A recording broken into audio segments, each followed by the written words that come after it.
भी बच्चे पढ़ने वाले हैं वो बिहार पुलिस का जान लीजिए एग्ज़ाम का डेट आ गया है। आपका 16 जुलाई से एग्ज़ाम स्टार्ट है, तो प्लीज़ वीडियो को देखिए और ज़्यादा से ज़्यादा क्वेश्चन सेट मारिए ताकि आपका एग्ज़ाम क्लियर हो पाए।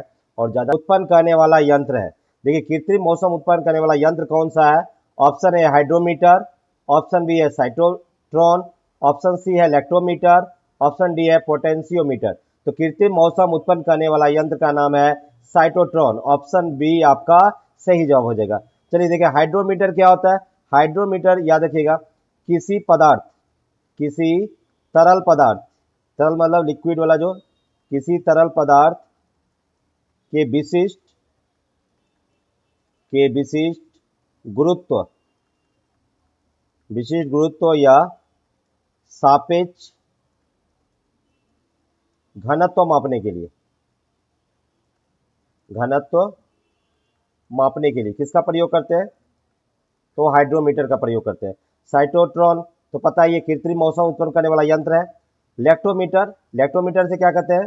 दूध की शुद्धता मापते हैं, दूध की शुद्धता मापते हैं। अब देखिए पोटेंशियोमीटर क्या है। देखिए बहुत बार एग्जाम में आता है पोटेंशियोमीटर होता क्या है। तो पोटेंशियोमीटर मुख्य रूप से याद रखिएगा, यह मुख्य रूप से विद्युत विद्युत परिपथों में विद्युत परिपथों में वोल्टेज वोल्टेज को विभाजित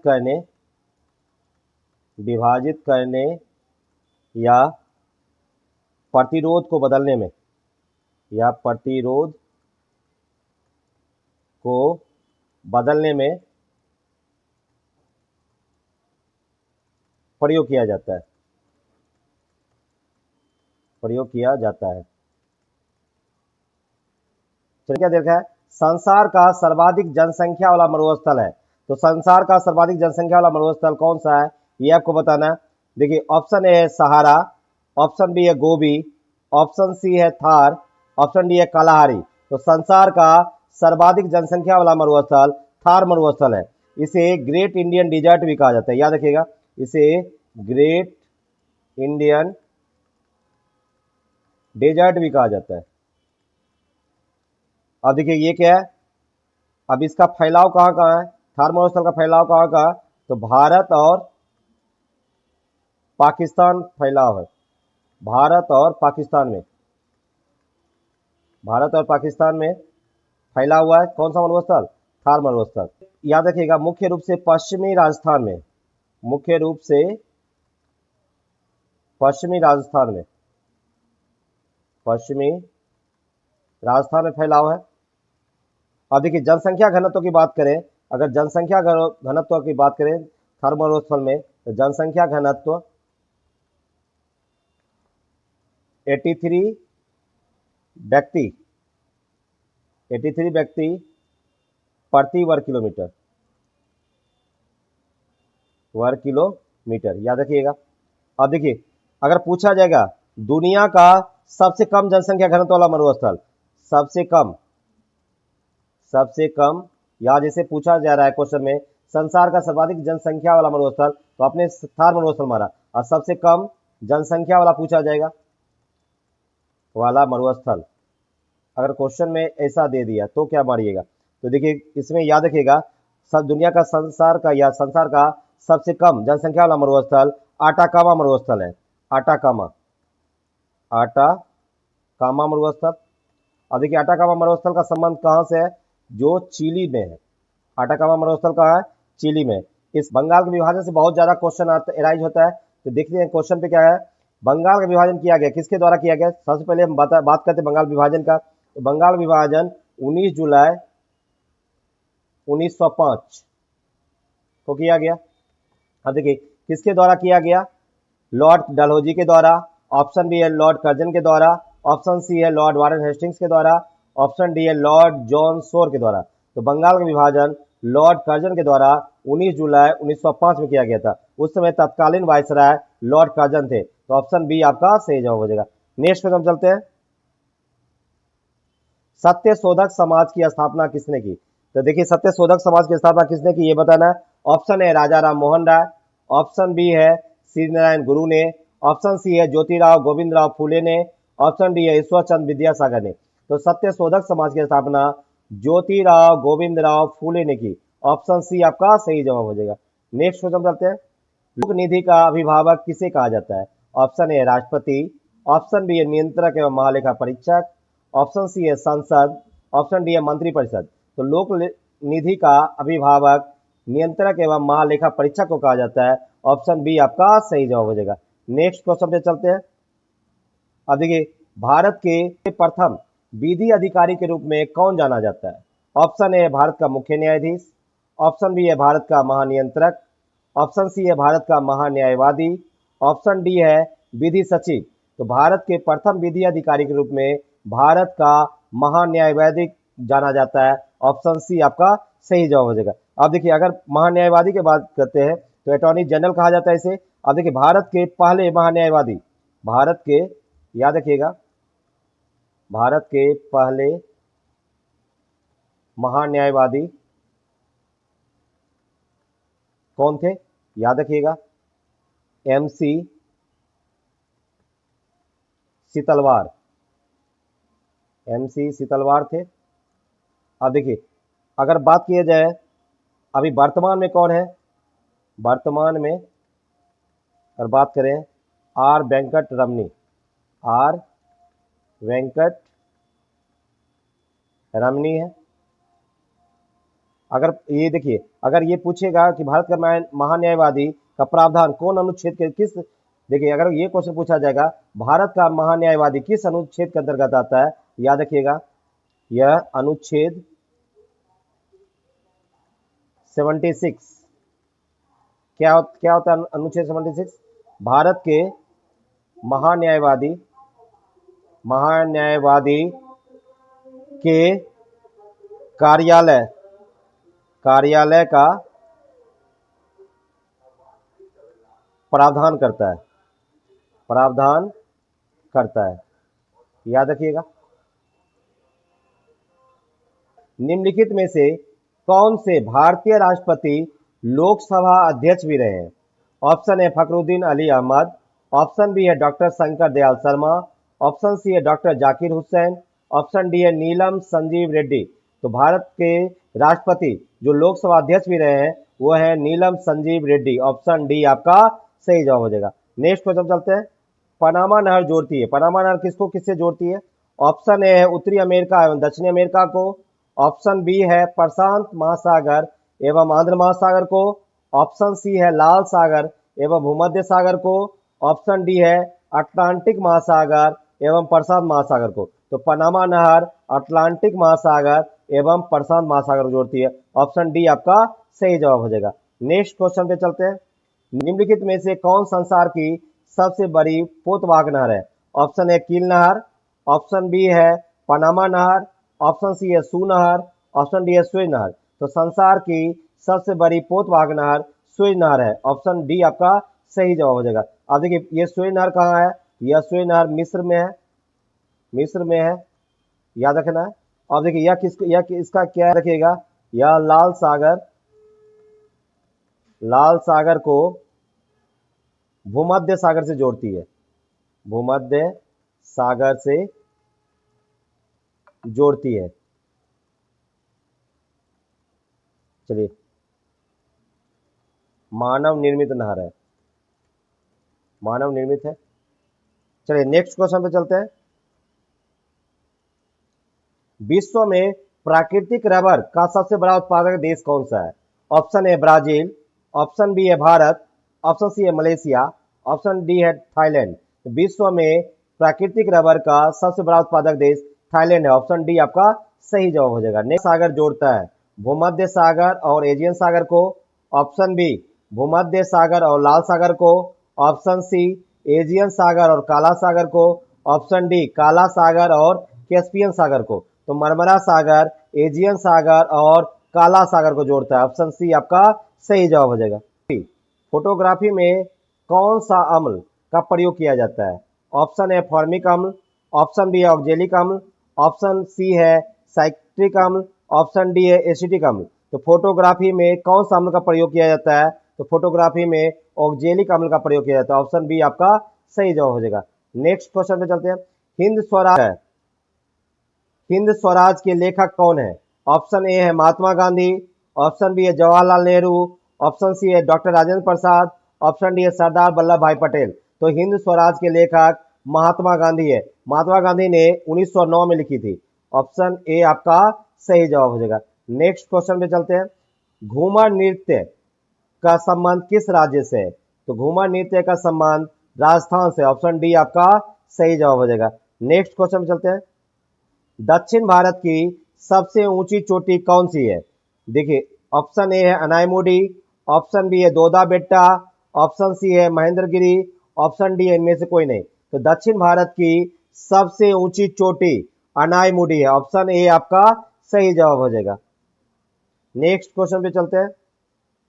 पोलियो वैक्सीन की खोज किसने की थी?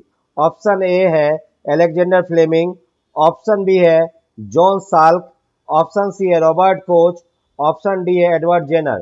तो पोलियो वैक्सीन की खोज साल्क ने की थी। तो ऑप्शन बी जॉन साल्क ने पोलियो वैक्सीन की खोज की थी। ऑप्शन बी आपका सही जवाब हो जाएगा। नेक्स्ट क्वेश्चन चलते हैं। निम्न में से कौन सी सदिश राशि है? तो देखिए, सदिश और अदिश के बारे में हमेशा क्वेश्चन पूछा जाता है। तो सदिश राशि किसे कहते हैं? सदिश राशि वे हैं जिसमें परिमाण और दिशा दोनों हो, परिमाण और दिशा दोनों हो, उसे सदिश राशि कहा जाता है। उसे सदिश राशि कहा जाता है। हमेशा एग्जाम में क्वेश्चन आता है सदिश और अदिश से। और देखिए, अदिश किससे कहा जाता है? अदिश राशि वैसे राशि है, अदिश राशि जिसमें केवल परिमाण हो। याद रखिए, जिसमें केवल क्या हो? परिमाण हो और दिशा नहीं हो, अब देखिए, सदिश राशि का उदाहरण कौन कौन हो गया? सदिश राशि का उदाहरण संवेग हो गया, संवेग सदिश राशि है। वेग सदिश राशि है। विस्थापन सदिश राशि है। बल ये सदिश राशि है। तो आपके ऑप्शन देखिए, संवेग यहाँ पर दिया हुआ, तो संवेग क्या हो जाएगा? संवेग एक सदिश राशि है। अब अदिश राशि के बारे में बात करते हैं। अदिश राशि के उदाहरण कौन कौन है? एग्जाम में हमेशा क्वेश्चन आता है, याद रखिएगा। द्रव्यमान कौन सी राशि हो गया? अदिश राशि हो गया। आयतन भी अदिश राशि हो गया। चाल ये सब क्या है? अदिश राशि है। चलिए नेक्स्ट क्वेश्चन पे चलते हैं। निम्न में से कौन सा विषय राज्य सूची से संबंधित नहीं है? राज्य सूची से संबंधित कौन सा नहीं है आपको बताना है। ऑप्शन है पुलिस, ऑप्शन बी है भू राजस्व, ऑप्शन सी है जन्म एवं मृत्यु पंजीकरण, ऑप्शन डी है विक्रय कर। तो कौन सा विषय राज्य सूची से संबंधित नहीं है? तो ये देखिए, जन्म एवं मृत्यु का पंजीकरण राज्य सूची से नहीं है। ये किस सूची से है? तो ये याद रखिएगा, समवर्ती सूची के अंतर्गत आता है। अब देखिए, पुलिस जो है, पुलिस किस सूची के अंतर्गत आएगा? राज्य सूची। भू राजस्व ये भी राज्य सूची, और विक्रय कर ये भी किस सूची के अंतर्गत आएगा? तो राज्य सूची, याद रखना है। चलिए नेक्स्ट क्वेश्चन पे चलते हैं। निम्न में से कौन सा राज्य जूट का सबसे बड़ा उत्पादक राज्य है? Option A Rajasthan, option B है पश्चिम बंगाल, ऑप्शन सी है उत्तर प्रदेश, ऑप्शन डी है मध्य प्रदेश। तो जूट का सबसे बड़ा उत्पादक राज्य है पश्चिम बंगाल। ऑप्शन बी आपका सही जवाब हो जाएगा। नेक्स्ट क्वेश्चन चलते हैं। पिन खोज किसने की? Option A Edward Jenner, option B है ब्रेटिंग, ऑप्शन सी है ल्यूवेनहॉक, ऑप्शन डी है अलेक्जेंडर फ्लेमिंग। तो पेनिसिलिन की खोज कौन किया था? तो अलेक्जेंडर फ्लेमिंग ने। ऑप्शन डी आपका सही जवाब हो जाएगा। निम्न में क्या उपस्थित होता है? देखिए, खारे पानी में क्या क्या रहता है? तो मुख्य रूप से याद रखिएगा, खारे पानी में मुख्य रूप से सोडियम क्लोराइड होता है। सोडियम क्लोराइड जिसे NaCl भी कहा जाता है, जो साधारण नमक है। इसके अलावा पानी में क्या होता है? इसके अलावा याद रखिएगा, सोडियम क्लोराइड के अलावा क्या क्या होता है? मैग्नीशियम होता है, magnesium, calcium, calcium, potassium, potassium और सल्फेट, और सल्फेट होते हैं। देखिए आपके ऑप्शन में क्या है, क्या उपस्थित है? तो कैल्शियम, ऑप्शन ए आपका सही जवाब हो जाएगा। चलिए नेक्स्ट क्वेश्चन पे चलते हैं। निम्न में से कौन सा पुरस्कार पत्रकारिता के क्षेत्र में दिया जाता है? ऑप्शन ए है पुलित्जर पुरस्कार, ऑप्शन बी है कलिंग पुरस्कार, ऑप्शन सी है ग्रेमी पुरस्कार, ऑप्शन डी है बॉरलॉग पुरस्कार। तो पत्रकारिता के क्षेत्र में पुलित्जर पुरस्कार दिया जाता है, ऑप्शन ए आपका सही जवाब हो जाएगा। इसका संबंध किस क्षेत्र से है? तो पत्रकारिता। याद रखिए पुलित्जर का संबंध पत्रकारिता से है। अब देखिए कलिंग पुरस्कार विज्ञान के क्षेत्र में दिया जाता है, कलिंग पुरस्कार का संबंध विज्ञान के क्षेत्र से है। अब देखिए ग्रेमी पुरस्कार, ग्रेमी पुरस्कार का संबंध संगीत के क्षेत्र से है। बॉरलॉग पुरस्कार, ये पुरस्कार कृषि के क्षेत्र में दिया जाता है, याद रखिएगा कृषि के क्षेत्र में। चलिए नेक्स्ट क्वेश्चन पे चलते हैं। दो समांतर समतल दर्पण के बीच कोई वस्तु रखी जाती है तो बनने वाले प्रतिबिंबों की संख्या होती है, बनने वाले प्रतिबिंबों की संख्या कितनी होती है? ऑप्शन ए है 2, ऑप्शन बी है 4, ऑप्शन सी है 8, ऑप्शन डी है अनंत। तो याद रखिएगा जब दो समांतर समतल दर्पण के बीच कोई वस्तु रखी जाती है तो बनने वाले प्रतिबिंबों की संख्या अनंत होती है, ऑप्शन डी आपका सही जवाब हो जाएगा। नेक्स्ट क्वेश्चन पे चलते हैं। एक्स किरणें किस प्रकार की तरंगे हैं? देखिए ऑप्शन ए है अनुदैर्घ्य, ऑप्शन बी है विद्युत चुंबकीय है, ऑप्शन सी है अनुप्रस्थ, ऑप्शन डी है प्रत्यास्थ। तो देखिए एक्स किरणें कैसी तरंग है? तो ये विद्युत चुंबकीय तरंग है, ऑप्शन बी आपका सही जवाब हो जाएगा। देखा पृथ्वी की स्थिति को सूर्य से अधिकतम दूरी पर होता है, तो ऑप्शन ए 4 जुलाई को पृथ्वी सूर्य से अधिकतम दूरी पर होता है। इस स्थिति को क्या कहा जाता है? इस घटना को अपसौर कहा जाता है। याद रखिएगा क्वेश्चन में हमेशा यह पूछा जाता है 4 जुलाई को कौन सी घटना होती है? तो अपसौर। देखिए और जो सबसे नजदीक, तो पृथ्वी सूर्य के, याद रखना पृथ्वी सूर्य के करीब कब होता है? तो 3 जनवरी, 3 जनवरी को होता है। और इस क्रिया को क्या कहा जाता है? इस क्रिया को जब सबसे नजदीक होता है इस क्रिया को क्या कहा जाता है? इस क्रिया को उपसौर कहा जाता है। ये याद रखना क्वेश्चन में बहुत ज्यादा पूछा जाता है। चलिए नेक्स्ट क्वेश्चन पे चलते हैं। कैल्सीफेरॉल किस विटामिन का रासायनिक नाम है? देखिए विटामिन का रासायनिक नाम बहुत पूछा जाता है। तो देखिए विटामिन ए का जो रासायनिक नाम है वो है रेटिनॉल, याद रखिएगा विटामिन ए का रासायनिक नाम रेटिनॉल है। देखिए विटामिन बी का कोई रासायनिक नाम नहीं होता है। विटामिन सी का, देखिए विटामिन सी का है एस्कॉर्बिक एसिड, एस्कॉर्बिक एसिड या एस्कॉर्बिक अम्ल। अब देखिए कैल्सीफेरॉल किसका है? तो कैल्सीफेरॉल विटामिन डी का है। अब देखिए ये जितने भी रासायनिक नाम है हम बता देते हैं, ये एग्जाम में हमेशा पूछा जाता है। तो बी वन का क्या नाम है? तो थायमीन। ये बहुत ज़्यादा देखिए ये बहुत ही अच्छा क्वेश्चन है। बी1 किसका नाम है? तो थायमीन। आप देखिए बी2 किसका नाम है? तो राइबोफ्लोविन। ये याद रखिएगा बहुत ही इंपॉर्टेंट है, राइबोफ्लोविन। अब देखिए बी3 का क्या नाम है? नियासिन। देखिए बी3 का नाम नियासिन है। बी5 का क्या नाम है? बी5 का नाम है pantothenic, pantothenic acid. Vitamin B6 का क्या नाम है? Pyridoxine, pyridoxine. बी7 का क्या नाम है? बी7 का नाम है बायोटीन। ये देखिए बहुत बार एग्जाम में आया क्वेश्चन। बी7 का रासायनिक का नाम क्या है? बायोटीन। बी9 का क्या नाम है? बी9 का नाम है फॉलिक एसिड, बी9 का नाम है फॉलिक एसिड। अब देखिए बी12 का क्या नाम है? क्वेश्चन हमेशा पूछा जाता है बी12 का क्या नाम है? कोबालमीन। ये याद रखना है, कोबालमीन। चलिए इतना था देर का। किस गवर्नर जनरल ने भारत में अस्थायी भू राजस्व व्यवस्था स्थापित की थी? ऑप्शन ए है lord John Shore, option B है लॉर्ड क्लाइव, ऑप्शन सी है लॉर्ड कॉर्नवालिस, ऑप्शन डी है लॉर्ड वारन हेस्टिंग्स। तो किस गवर्नर जनरल ने भारत में अस्थायी भू राजस्व व्यवस्था स्थापित की थी? तो ऑप्शन सी लॉर्ड कॉर्नवालिस ने, ऑप्शन सी आपका सही जवाब हो जाएगा। कब की थी, याद रखिएगा 1793 में।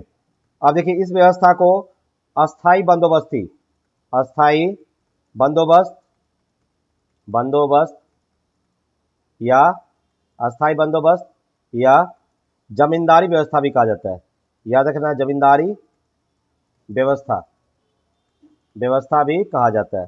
चलिए नेक्स्ट क्वेश्चन में चलते हैं। क्वेश्चन में क्या दे रखा है, किसके काल में भारत में रेल परिचालन की शुरुआत हुई? ऑप्शन ए है लॉर्ड कर्जन, ऑप्शन बी है lord William Bentinck, option C है लॉर्ड कॉर्नवालिस, ऑप्शन डी है लॉर्ड डलहौजी। तो किसके काल में भारत में रेल परिचालन शुरू हुई थी? तो लॉर्ड डलहौजी, ऑप्शन डी आपका सही जवाब हो जाएगा। ये कब हुई थी? तो 1853 में। और पहली ट्रेन कहां से कहां तक चलाई गई थी? पहली ट्रेन मुंबई से ठाणे के बीच, ठाणे के बीच। चलिए नेक्स्ट क्वेश्चन क्या दे रखा है, अलमाटी बांध किस नदी पर स्थित है? Option A Godavari, option B है कावेरी, ऑप्शन सी है कृष्णा, ऑप्शन डी है महानदी। तो अलमाटी बांध कृष्णा नदी पर है। अब देखिए ये कहां पर है? ये कर्नाटक में स्थित है। याद रखिए यह बांध कहां स्थित है? कर्नाटक में। इसको लाल बहादुर शास्त्री, याद रखिएगा लाल बहादुर शास्त्री बांध के भी नाम से जाना जाता है। चलिए नेक्स्ट क्वेश्चन पे चलते हैं। देखिए नेक्स्ट क्वेश्चन क्या देखा, हल्दी घाटी का युद्ध कब लड़ा गया था? ऑप्शन ए है 1526, ऑप्शन बी है 1576, ऑप्शन सी है 1605, ऑप्शन डी है 1660। तो हल्दी घाटी का युद्ध 1576 ईस्वी में। कब? 18 जून, 18 जून 1576 में। किसके किसके बीच लड़ा गया था? तो देखिए मेवाड़ के, मेवाड़ के महाराणा प्रताप, महाराणा प्रताप और मुगल बादशाह, और मुगल बादशाह अकबर के बीच लड़ा गया था, जिसमें क्या हुआ था, महाराणा प्रताप की जीत हुई थी। तो कब हुई थी हल्दी घाटी का युद्ध? 1576 ईस्वी में। चलिए नेक्स्ट वीडियो में हम और भी ज्यादा क्वेश्चन लेकर आएंगे ताकि आपका एग्जाम बेहतर हो जाए और आपकी तैयारी और भी बेहतर होती जाए। तो प्लीज वीडियो को लाइक और शेयर करें। धन्यवाद।